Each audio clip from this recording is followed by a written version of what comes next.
تو دین جو ہے وہ دو ماخذ ہیں اس کے، اور حقیقت میں جو اب ہمارے پاس ہے، لیکن آغاز میں صحابہ کے لیے جو دین کا سورس ہے وہ نبی اکرم صلی اللہ علیہ وسلم کی ذات ہے۔ ظاہر ہے کہ وہی قرآن دے رہے ہیں، وہی حدیث دے رہے ہیں۔ ایسا نہیں ہے کہ وہ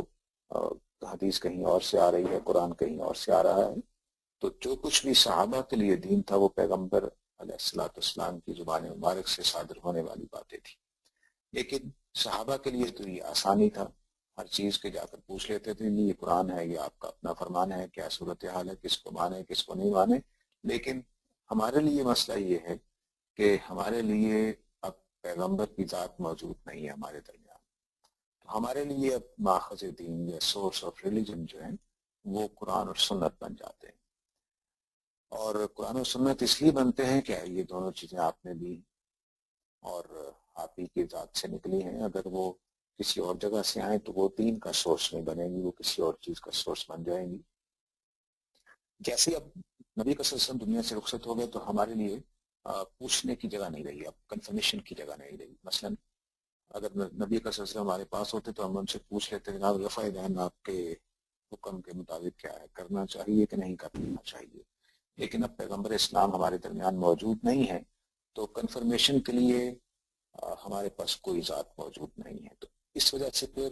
یہ بحث پیدا ہو جاتی ہے کہ ان ماخذ کا، ان سورسز کا ثبوت کیا ہے، کیا یہ واقعی اوتھینٹک ہیں یا نہیں ہے۔ تو پھر امت کے اندر شروع ہی سے، یعنی آپ دیکھیں کہ ابو حنیفہ 55 ہجری میں ہے، تو اس وقت یہ سوال پیدا ہو گیا کہ کون سی بات مانی جائے یا کون سی بات نہ مانی جائے۔ بلکہ حد یہ ہے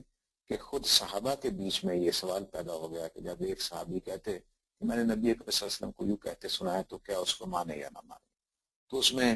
بہت ساری بحثیں پیدا ہو گئیں، کہیں قرآن مجید کو استعمال کیا گیا کہ یہ قرآن کے خلاف ہے۔ خود صحابہ کے بیچ میں سیدہ عائشہ کے 4-5 واقعات ہیں جو میں نے ایک جگہ اکٹھے کر دیے تھے، وہ انشاءاللہ اگر یاد رہا تو میں آپ لوگوں کو بھیج دوں گا، جس میں انہوں نے کبھی کہا کہ قرآن کے خلاف ہے، کبھی کہا کہ نہیں یہ تو عام ہونے والا جو عمل ہے۔ مثلا ابو ہریرہ رضی اللہ عنہ نے کہا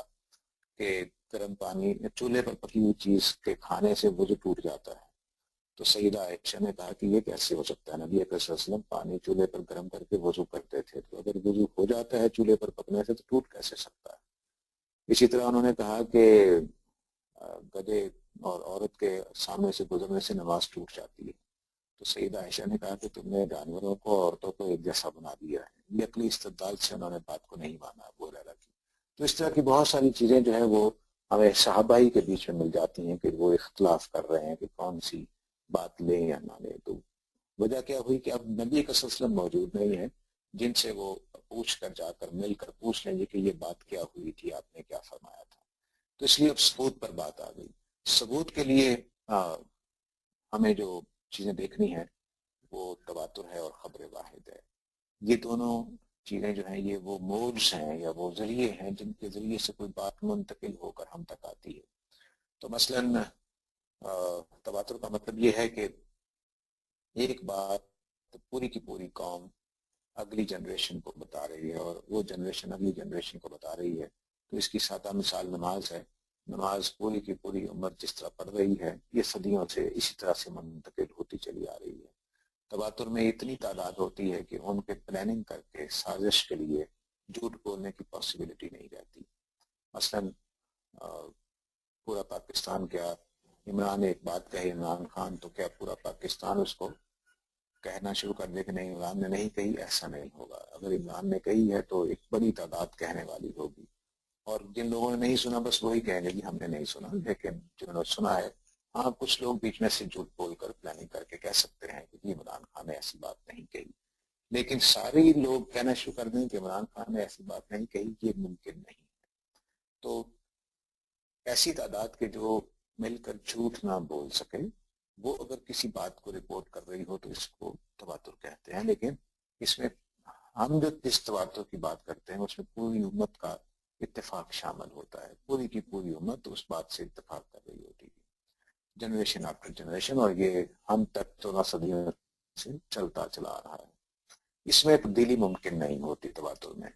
تو مثال کے طور پر اگر آج اپنے مولوی صاحب سے کہیں کہ ظہر کی نماز آپ لوگوں کو اس طرح سے پڑھائے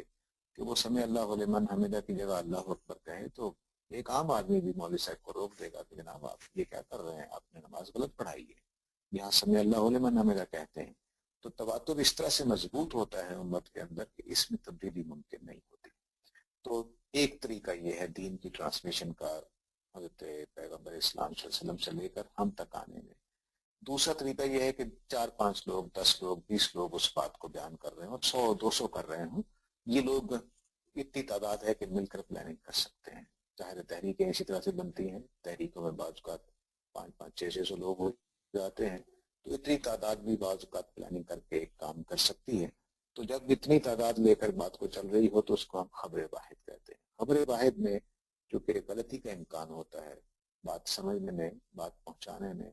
اور جھوٹے آدمی کے بیچ میں شامل ہونے میں کئی امکانات ہوتے ہیں، تو اس لیے پھر اس کا سرٹیچیوڈ یا اس کا جو یقین ہے، اتھینٹسٹی ہے، اس کو 100% نہیں سمجھا جاتا۔ تو یہ دوسرا طریقہ ہے جس کو ہم خبر واحد کہتے ہیں۔ تو دین دو طرح سے ہم تک پہنچا ہے، تو قرآن مجید اور سنت یہ تواتر کے ذریعے سے پہنچی ہے، اور جو حدیثیں ہیں وہ خبر واحد کے ذریعے سے پہنچی۔ اس لیے امت کا جو جمہور علماء ہے، جمہور کا مطلب میجورٹی آف علماء، وہ اس کو ضمنی مانتے ہیں، یقینی نہیں مانتے۔ ضمنی ایک ٹرم ہے جس کا مطلب ہے کہ اس میں 50% سے زیادہ سچائی کا امکان ہے، لیکن 100% سچی بات نہیں لگتی ہے۔ اس میں امکان ہے کہ کوئی 1-2% سے لے کر 49% تک کوئی بات غلط آ گئی ہو۔ اس کو زن کہتے ہیں۔ زن کا مطلب بالکل شک والی بات نہیں ہوتا، یہ ٹرم ہے جو محدثین نے بنائی ہے۔ تو یہ ہو گیا کہ ایک چیز ہے بالکل قطعی، یعنی 100% سرٹیچیوڈ کے ساتھ، ایک 51% سرٹیچیوڈ سے لے کر 99% سرٹیچیوڈ یا یقین تک ایک بات کو اس کو ہم خبر واحد کہیں گے۔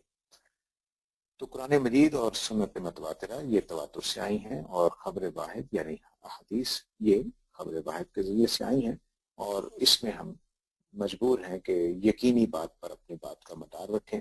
اور جمہور امت کا یہی رائے رہی ہے، سوائے اہل حدیث اور اہل ظاہر کے۔ اہل ظاہر میں ابن حزم، اور اہل حدیث میں وہ لوگ جن کو ہمارے ہاں وہابی یا اس طرح کے الفاظ سے بولا جاتا ہے، جو حدیث کو مانتے ہیں، ان کے نزدیک ہر حدیث اسی طرح سے اتھینٹک ہے جس طرح سے قرآن مجید ہے۔ اس کے بعد اگلا جو مسئلہ پیدا ہو جاتا ہے وہ درایت کا ہے۔ درایت کا مطلب یہ ہوتا ہے کہ مان لیا کہ ایک رپورٹ صحیح ہے، اس کے بولنے والے سچے ہیں، اس کے پہنچانے والوں میں سمجھدار ہیں سارے ہی، بچہ کوئی نہیں ہے، یا پاگل کوئی نہیں ہے، یا حافظے کی کمزوری والا کوئی نہیں ہے، جو بھی محدثین نے اصول بنائے ان پر پرکھ کر پتہ چلا کہ نہیں، جو چین ہے لوگوں کی بات کو رپورٹ کرنے والوں کی، وہ بالکل ٹھیک ہے، کوئی ایسا مسئلہ نہیں ہے۔ لیکن جو بات وہ کمیونیکیٹ کر رہے ہیں وہ بات کچھ ایسی ہے کہ جو قرآن کی فلاں آیت سے خلاف ہے، تو اس کو ہم درایت کہتے ہیں، کہ ہم کچھ 4-5 چیزیں ہیں جن پر پھر اس کے پیغام جو آیا ہے، جو میسج آیا ہے، جو ٹیچنگ آئی ہے حدیث میں، وہ ہم پرکھ کر دیکھتے ہیں قرآن کے مطابق ہے یا نہیں ہے، سنت متواترہ کے مطابق ہے یا نہیں ہے، عقل کے مطابق ہے یا نہیں ہے۔ عقل کا مطلب صرف کامن سینس نہیں ہے، بلکہ وہ چیزیں جو عقل کے ذریعے سے ثابت شدہ ہیں۔ مثلا آج کی دنیا میں ہم کہیں گے کہ سورج جو ہے وہ اس کے گرد زمین گھومتی ہے، جو سینٹرک جو نظریہ تھا وہ اب غلط ہے۔ تو اگر کوئی حدیث جو سینٹرک ہوگی تو اس کے بارے میں سوال پیدا ہو جائے گا کہ کیا وہ صحیح ہے، نبی صلی اللہ علیہ وسلم کی اس کی طرف نسبت ٹھیک ہے یا نہیں ہے۔ تو اس طرح کی جو یہ عقل کے فیصلے یا جو چیزیں بالکل ہمارے نزدیک فیکٹس بن گئی ہوئی ہیں، ان کے اوپر ہم پرکھ کر دیکھیں گے کہ کہیں کسی راوی نے بات ایسی نہ کر دی۔ تیسری چیز یہ ہے کہ فعل جاری کے خلاف نہ ہو۔ فعل جاری کا مطلب ہوتا ہے کہ پوری امت میں ایک کام ہو رہا ہے، مثلا حدیث میں آ جائے کہ بھئی کھانا کھانا تو اچھے انسانوں کا کام نہیں ہے، تو یہ بڑا مسئلہ پیدا ہو جائے گا۔ آخر نبی صلی اللہ علیہ وسلم نے بھی کھانا کھایا ہے، صحابہ نے بھی کھایا ہے، پوری امت کھاتی چلی آ رہی ہے، تو یہ کیسے مانا جائے گا؟ تو جو فعل جاری ہوتا ہے جس میں اگر روکنا ہوتا تو روک دیا جاتا، لیکن روکنا ممکن ہی نہیں ہے، اس کے خلاف جب کوئی بات آ جائے گی تو اس کو نہیں مانا جائے گا۔ اسی طرح وہ چیزیں جو سنت کی طرز پہ جاری ہیں، دین کا حصہ نہیں ہے لیکن سنت کی حیثیت سے جاری ہیں، کہ مثلا صبح اٹھنا، جلدی سو جانا، اس طرح کی کچھ چیزیں، یا سونا ہی، رات کو نیند لینا، یہ ایک ایسے عمل کے طور پر جاری ہیں جو دین میں مباح سمجھی جاتی ہیں، جائز سمجھی جاتی ہیں۔ بستر بچھانا، بستر بچھایا جائے گا، اس طرح کی چیزیں جتنی ہیں وہ اس کے خلاف بھی اگر آ جائے کہ نبی صلی اللہ علیہ وسلم تو بستر کو پسند نہیں کرتے تھے، وہ تو جنگل میں جا کر سوتے تھے، تو اس طرح کی باتیں نہیں مانی جائیں گی، ہیں بھی نہیں ہے، لیکن اگر کوئی آ جائے تو ہم اس کو نہیں مانیں گے۔ تو یہ درایت ہوتی ہے کہ یہ 4-5 چیزوں پر پوری اتر جائے کوئی حدیث تو تب ہم مانیں گے۔ اس کے بعد جو سلائڈ پہ میں نے لکھا ہوا ہے وہ سنت اور حدیث کا فرق ہے۔ سنت اور حدیث کے فرق کا مطلب ایک ثبوت کے اعتبار سے بھی میں نے ابھی بات کر دی، دوسرا وہی ہے کہ سنت حاکم ہے، اس کا فیصلہ چلے گا، حدیث کا فیصلہ اس کے یعنی حدیث سنت کے تابع ہوگی، اس کے نیچے ہوگی، اگر اس کے مطابق ہے، سنت کے مطابق ہے تو مانی جائے گی، ورنہ نہیں مانی جائے گی۔ یہی تمام امت کا فیصلہ رہا ہے، اس میں ہم کوئی الگ نہیں ہے کسی سے، سارے کے سارے ملتے ہیں۔ تو قرآن و سنت کا فرق اور توافق اور باہمی تعلق جو ہے، یہ بات واضح ہے کہ ہم نے شاید میں کر رہا ہوں عاجزانہ بات ہی ہے کہ جتنے بھی حدیث اور قرآن کے جو اختلافات تھے، یا جو سمجھ لیجیے کہ ایسے لگ رہا تھا کہ اللہ تعالیٰ کی بات کو نبی صلی اللہ علیہ وسلم نے تبدیل کر دیا ہے، تو میزان میں میرے استاد کی جو کتاب ہے اس میں حدیث اور سنت کے جو حدیث والے اصول و مبادی لکھے گئے ہیں، اس میں بالکل جو ابھی ہم پڑھیں گے انشاءاللہ اس ریویژن کے بعد، تو اس میں یہ ہوا تھا کہ ایک ایک مسئلہ جو ہے وہ انہوں نے حل کر دیا ہے ہمارے تینوں بزرگوں نے، اور عامری صاحب نے بالخصوص، کہ یہ والی بات کیوں قرآن کے خلاف نہیں ہے، یہ کیوں قرآن کا نسخ نہیں کر رہی ہے، قرآن کا تو قرآن کے حکم کو تبدیل نہیں کر رہی۔ انہوں نے بالکل ایک ایک مسئلے کو لے کر بالکل کھول دیا ہے، اور اس کی وجہ وہی ہوئی کہ ہم نے قرآن مجید کو نظم کی تحت سمجھا اور اس کے کلام کو اسی کے اندر رکھ کر سمجھنے کی کوشش کی، بجائے اس کے کہ باہر رکھ کر ایک ایک آیت کو آئسولیشن میں دیکھ کر سمجھنے کی کوشش کی، بجائے قرآن کے نظم میں رکھ کر جب اس کو سمجھا تو اصل بات ہمیں سمجھ میں آ گئی، اور پھر حدیثیں بھی اس کے ساتھ جڑتی چلی گئیں، اس میں کوئی ایسی مسئلہ نہیں رہا کہ جو ہمیں حل نہ کر دیا ہو۔ میں یہ پھر عرض کروں گا کہ یہ ہمارا عاجزانہ ایک بات ہے، اس سے زیادہ کچھ نہیں ہے، اس کو دیکھ کر آپ لوگ تنقید کر سکتے ہیں، اس میں کوئی خرابی ہے تو ہمیں خوشی ہوگی کہ جو کمزوری سامنے آئے۔ تو ہم نے جتنے بھی اختلافات تھے اپنی حد تک ان کو ایکسپلین کر دیا ہے۔ تو اب کتاب و سنت کا تو بالکل کوئی فرق پہلے بھی نہیں تھا، لیکن حدیث اور سنت میں جو صحیح حدیثوں میں باتیں آئی تھی وہ بھی ہم نے اس میں ایکسپلین کر دی ہیں۔ تو جو یعنی حدیث یا سنت کے اوپر کچھ اعتراضات تھے، ہم اس کے دفاع میں بہت آگے نکل چکے ہیں، ہم اہل حدیث سے بھی زیادہ حدیث کا اچھے طریقے سے دفاع کر رہے ہیں، اگرچہ یوں کہہ لیجیے کہ اس کو ہم دوسرا تیسرا درجہ دیتے ہیں، یعنی پہلا درجہ قرآن مجید کا ہے، پھر سنت کا ہے، پھر حدیث کا ہے، لیکن اس تیسرا درجہ دینے کے باوجود ہم سب سے زیادہ مؤثر دفاع کر رہے ہیں حدیث کا، کیونکہ ہم نے اس کو قرآن کے ساتھ جوڑ دیا ہے۔ اس کو یوں سمجھیے کہ اگر کوئی چیز کمزور ہو تو اس کو ہم ذرا سہارا دے دیں تو وہ مضبوط ہو جاتی ہے، تو اب ہم نے حدیثوں کو قرآن مجید اور سنت متواترہ کا سہارا فراہم کیا ہے۔ اس اعتبار سے ہم باقی فرقوں سے یا باقی مسالک سے مختلف ہیں، لیکن بہرحال ہماری خدمت کو اس وقت تو نہیں مانا جا رہا، لیکن میرا خیال ہے کہ اگلی دنیا انشاءاللہ مان لے گی۔